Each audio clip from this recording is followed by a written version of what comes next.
Bonjour, alors aujourd'hui nous allons examiner la structure de l'argumentation dans cette petite vidéo-là. C'est quelque chose que j'ai déjà expliqué, là, mais ce petit vidéo-là peut être là comme un rappel pour ceux qui veulent, qui étaient absents, etc.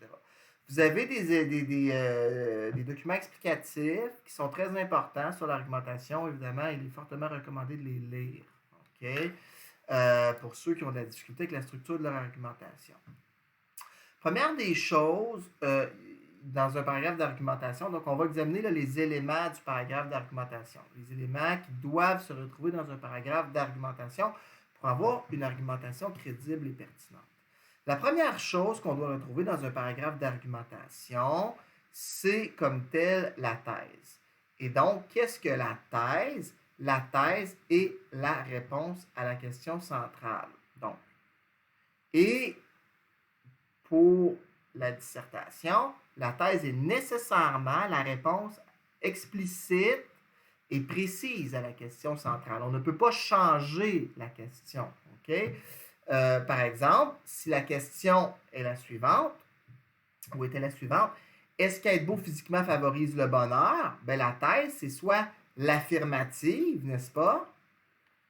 Ou la négative. Donc, si c'est l'affirmative, c'est être beau physiquement favorise le bonheur. Puis si c'est la négative, c'est être beau physiquement ne favorise pas le bonheur. Donc, c'est assez simple jusqu'ici. Okay? Mais le paragraphe d'argumentation commence par la thèse. Bon. Attention, il ne faut pas changer la question en cours de route en donnant comme thèse une thèse qui ne serait pas exactement la réponse à la question posée. Je donne un exemple. Par exemple, si la question c'est est-ce que la beauté physique favorise le bonheur, c'est pas possible de donner il n'est pas nécessaire d'être beau pour être heureux comme argument, comme thèse. Pourquoi? Parce que les deux affirmations ne signifient pas exactement la même chose. Quelqu'un peut croire que la beauté physique favorise le bonheur sans croire qu'il est nécessaire d'être beau pour être heureux. Donc, si vous commencez à justifier cette thèse-là, vous ne justifiez plus la bonne thèse. Donc, la thèse n'est pas pertinente. Donc, d'où l'importance de conserver, si possible, les mots même de la thèse, de la question, hein, de ne pas transformer la question, de garder les mêmes mots pour vraiment faire soit l'affirmative ou la négative. OK? Deuxièmement, ben là, ça c'est le cœur, trouver l'argument. Ça c'est la partie la plus importante d'une argumentation. Ai-je besoin de vous le dire? C'est bien sûr l'argument. Parce que sans argument, il n'y a même pas de thèse, puisque la thèse, c'est ce qui est justifié par l'argument. Donc, qu'est-ce que c'est que l'argument? C'est ce qui vient justifier ou prouver la thèse. Dans tout argument contient deux liens logiques, puis une seule nouvelle notion. Moi, vous pourriez en faire des arguments avec plusieurs notions. Moi, je vous demande de faire des arguments avec une seule nouvelle notion, soit une nouvelle idée, un nouveau concept, etc. La nouvelle notion va être liée au concept déjà présent dans la thèse. Donc là, on avait la beauté physique comme première notion, premier concept, et on avait le bonheur, deuxième concept, dans la thèse. Et donc, le troisième concept va être celui de l'argument. La nouvelle notion, ça va être celle de l'argument. Et ça va devoir être lié au concept de la thèse. Et pour évaluer votre argument, vous devez alors vous demander est-ce qu'il est pertinent. La thèse est nécessairement vraie si l'argument est vrai. Donc, on va examiner ça tout à l'heure. Mais si vous dites est-ce qu'on peut croire à l'argument sans croire à la thèse et que vous répondez oui, ça veut dire que votre argument n'est pas pleinement pertinent. Et vous devez le transformer pour qu'il devienne. OK? Donc, la première vérification à faire, c'est est-ce que l'argument vient vraiment justifier la thèse? S'il est vrai, la thèse est-elle nécessairement vraie? Okay. Est-ce que les concepts présents dans la thèse sont liés dans l'argument à travers une nouvelle notion? Vous ne pouvez pas juste répéter. Par exemple, vous ne pourriez pas avoir un argument qui reprendrait juste la beauté et le bonheur. Par exemple, la nouvelle notion, dans l'exemple que je vous ai donné tout à l'heure, ça va devenir l'actualisation de soi. Okay? Ça va être ma nouvelle notion. Okay? Elle va devoir être liée au concept présent dans la thèse. C'est quoi les concepts présents dans la thèse? C'est la beauté physique et le bonheur.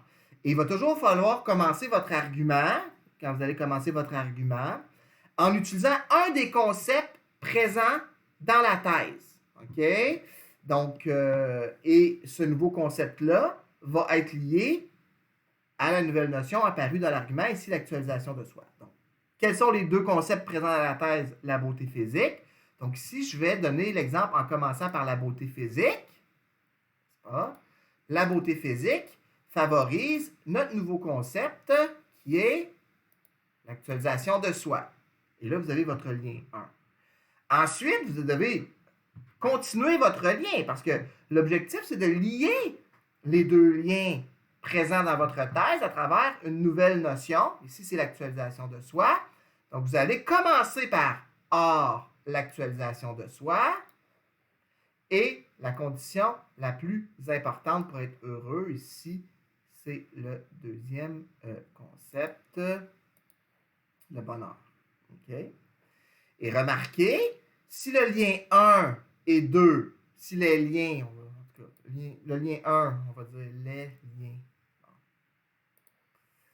1 et 2 sont vrais, alors la thèse est nécessairement vraie. Parce que s'il est vrai que la beauté physique favorise l'actualisation de soi, et ensuite, s'il est aussi vrai que l'actualisation de soi est la condition la plus importante pour être heureux, eh bien, nécessairement, dans ce cas-ci, je vous laisse conclure la thèse, on peut la déduire, la thèse, c'est que la beauté physique favorise le bonheur.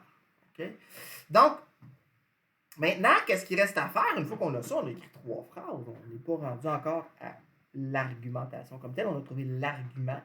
L'argumentation va être le développement de cet argument-là. Donc, tout ce qui va suivre dans le paragraphe va être l'explication ou l'appui d'un de ces deux liens logiques-là. Donc, si on y va, il va falloir expliquer et appuyer l'argument de manière à montrer sa crédibilité. OK? L'explication et les appuis, donc l'argumentation elle-même, c'est la partie la plus longue du paragraphe. Là. On va faire au moins 100 mots là-dedans, un minimum de 100 mots, mais sûrement plus que ça. OK? Il faut établir les deux liens de l'argument. OK? Pour qu'un être rationnel, n'importe qui, puisse comprendre l'argument, puis éventuellement l'accepter, en accepter la crédibilité et la valeur. OK? Puis s'il accepte la vérité de l'argument, on s'en souvient, il accepte aussi la vérité de la thèse. Donc, il faut l'expliquer, il faut l'établir. Pour établir, il va falloir lier les concepts entre eux, ce qui va supposer de les avoir bien définis. Donc, il va falloir expliquer c'est quoi l'actualisation de soi, c'est quoi le bonheur, la beauté physique, etc. Puis faire les liens entre ces concepts-là. Donc, par exemple, montrer en quoi est-ce qu'on peut dire que la beauté physique va favoriser l'actualisation de soi. Ben, lorsqu'on s'actualise, on actualise notre potentiel. Et là, on pourrait dire, ben, la beauté physique, hein, c'est lorsqu'on est agréable à regarder. Et puis, qu'est-ce que ça l'amène, ça? L'actualisation de soi. Comment est-ce qu'on peut faire le lien entre les deux? Eh bien, là, c'est ça l'explication. On pourrait dire, par exemple, que lorsqu'on a plus de facilité avec la sociabilité, hein, ce qui est une chose qu'Aristote disait, on a plus de facilité à se trouver des emplois, des charges sociales. On a plus de facilité à se trouver un amoureux lorsqu'on est beau. Et là, montrer que tout ça développe ou nous permet d'actualiser notre potentiel. Ça, c'est votre premier lien à établir. Le deuxième lien à établir, c'est le fait qu'il faut s'actualiser soi-même pour être heureux. Donc, et là, il faut expliquer l'acte, la puissance, le bonheur. Et là, bon, on s'appuie sur Aristote, évidemment. Là, vous aurez compris que je fais référence à Aristote ici. OK? Quand on vient pour appuyer, il faut trouver soit des faits. Dans ce cas-là, vous pourriez trouver des études sur le fait, par exemple, que les gens qui sont considérés comme plus beaux sont souvent appelés pour des entrevues, bon, etc. Et je suis certain qu'il y a des recherches là-dessus, mais là, il faut faire les recherches pour les trouver. Des exemples que vous pourriez trouver ou des citations directes de personnes ayant une certaine autorité. Par exemple, ici, Aristote, vous pourriez le citer, évidemment. Et qu'est-ce qu'il faut faire attention? Premièrement, pour les appuis doivent clairement se rapporter au lien de l'argument et montrer leur crédibilité. Donc, ce n'est pas des définitions, les appuis comme tels, mais ça vient établir un des deux liens de l'argument, le démontrer. Ça peut faire partie de l'explication de l'argument, parce que si la citation directe est une citation d'une autorité qui viendrait établir ce lien-là, ben, c'est Très bien. Si c'est un exemple, il faut que ça l'exemplifie, il faut que ça illustre un des deux liens pour ne pas se perdre. OK? Il faut faire attention, les appuis ne sont pas des arguments. Donc, on ne met pas de citation directe ou d'exemple dans l'argumentation en philosophie. OK? Les exemples viennent illustrer les arguments, mais ne sont pas les arguments eux-mêmes. Ils pourraient l'être dans d'autres contextes, mais pas ici. OK? Les exemples ne peuvent, au fond, que être des arguments pour les propositions particulières, mais on n'est pas rentré dans ce détail-là de la logique, donc on va laisser faire ça pour l'instant. L'explication. Première erreur à éviter, répéter l'argument. Il y en a qui vont dire, bon, je vais expliquer l'argument, puis ils vont répéter l'argument de diverses façons, sans jamais amener de nouvelles notions. Donc, il faut, lorsque vous définissez, lorsque vous établissez des liens entre la compréhension des concepts, lorsque vous donnez des exemples, vous devez amener des nouvelles notions, vous devez amener des nouvelles idées, vous devez amener des exemples, vous devez amener des citations directes, vous devez amener des nouvelles choses, évidemment. OK? Et l'explication doit toujours être celle de l'argument pour être pertinente. Elle doit rester dans l'explication de l'argument. Elle doit établir les liens entre les concepts présents dans l'argument.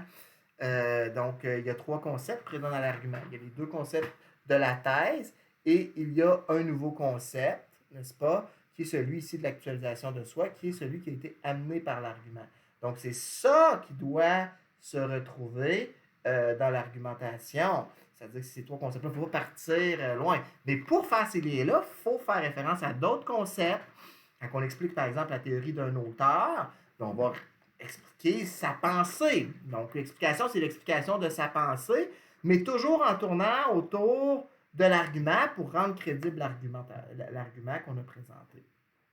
Dans un paragraphe d'argumentation, tout est cohérent. Toutes les affirmations sont coordonnées les unes aux autres pour venir montrer la crédibilité de l'argument et donc la crédibilité de la thèse. Et donc, on vient justifier, démontrer la thèse à travers l'argumentation. Sur ce, je vous souhaite bonne chance. À la prochaine.